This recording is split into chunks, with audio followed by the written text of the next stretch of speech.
नमस्कार. मी पुष्पलता जगताप आणि तुमचं माझ्या यूट्यूब चॅनलमध्ये खूप खूप स्वागत आहे. आजच्या व्हिडिओमध्ये आपण पाहणार आहोत, यावर्षी हरितालिका आणि गणेश चतुर्थी एकाच दिवशी आहे. मग उपवास कसा सोडायचा त्याबद्दलची सविस्तर माहिती आजच्या या व्हिडिओमध्ये आपण जाणून घेणार आहोत. दरवर्षी हरतालिकानंतर दुसऱ्या दिवशी गणेश चतुर्थी साजरी केली जाते.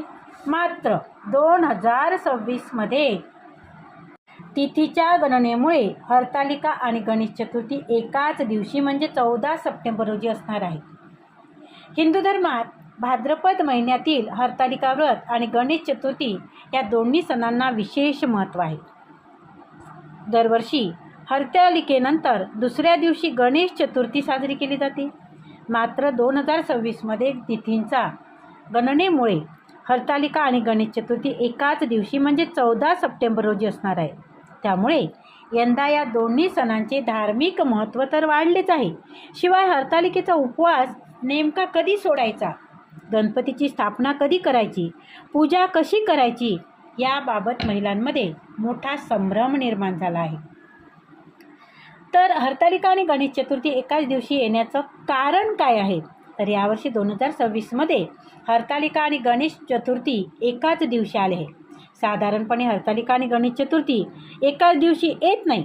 हरतालिका तृतीय भाद्रपद महिन्यात शुक्ल पक्षाच्या तृतीयेला साजरी केली जाते आणि गणेश चतुर्थी तिथीला येते. मात्र यावर्षी ही दोन्ही सण 14 सप्टेंबर रोजी एकाच दिवशी आले आहेत. त्यामुळे यंदाचा गणेशोत्सव सुरू होण्यापूर्वीच महिलांकडून हरतालिकेची पूजा केली जाणार आहे. एकीकडे माता पार्वती आणि भगवान शिवांची पूजा, तर दुसरीकडे विघ्नहर्ता गणरायांचे आगमन, असा दुहेरी धार्मिक उत्सव या दिवशी पाहायला मिळणार आहे. हरतालिका व्रताचे महत्त्व काय? तर हरतालिका व्रत हे प्रामुख्याने माता पार्वती आणि भगवान शंकर यांना समर्पित आहे. विवाहित महिला आपल्या पतीच्या दीर्घायुष्यासाठी, सुखी वैवाहिक जीवनासाठी आणि कुटुंबासाठी हे व्रत करतात. तर अविवाहित मुली मनासारखा आणि योग्य जीवनसाथी मिळावा या इच्छेने हरतालिकेचे व्रत करतात. असे म्हटले जाते की हरतालिका पूजेसाठी वापरलेली वाळूची मूर्ती, पूजेचे साहित्य याचे विसर्जन केल्यानंतरच गणपतीची स्थापना करावी. पौराणिक मान्यतेनुसार माता पार्वती भगवान शंकरांना पती मिळवण्यासाठी कठोर तपश्चर्या केली होती. त्याच तपश्चर्येचे स्मरण म्हणून हरतालिका व्रताची परंपरा सुरू झाल्याचे मानले जाते आणि त्यामुळे या दिवशी शिव पार्वतीची पूजा करून हा उपवास केला जातो.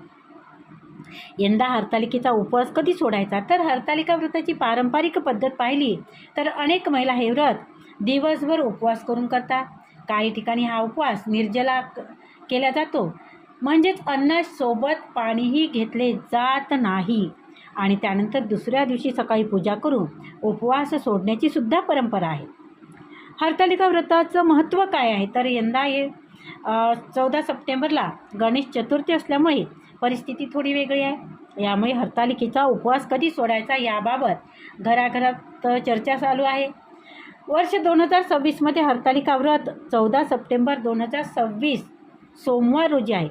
हा उपवास 14 सप्टेंबरच्या सूर्योदयापासून सुरू केला जातो आणि दुसऱ्या दिवशी म्हणजेच 15 सप्टेंबर 2026 मंगळवार रोजी सकाळी स्नान व उत्तर पूजा करून व्रताची पारणे केले जाते.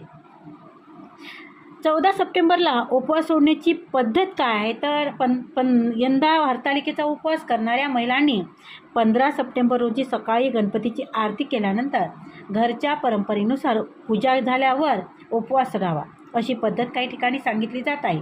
उपवास करणाऱ्यांनी कोणती काळजी घ्यावी? तर हरतालिकेचा उपवास कठीण मानला जातो. विशेषतः निर्जला उपवास करताना शरीरावर ताण येऊ शकतो.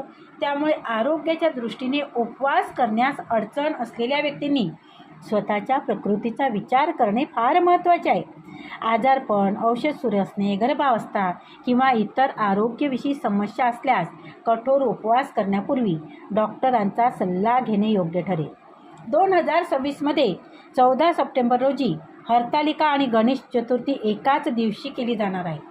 त्यानंतर याच दिवशी घराघरात गणपती बाप्पांच्या आगमनाची तयारी सुरू होईल. आणि गणेश मूर्तीची स्थापना करून गणपतीची प्राणप्रतिष्ठा आणि पूजा केली जाईल.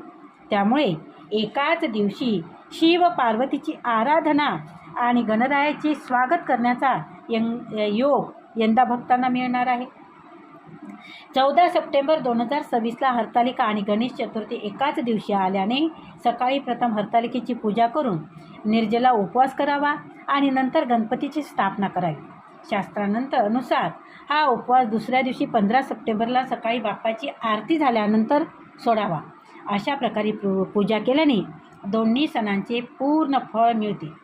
तर पूजेची वेळ आणि तिथी काय आहे, तर तृतीया तिथीची सुरुवात 13 सप्टेंबर 2026 सकाळी 7:08 होते.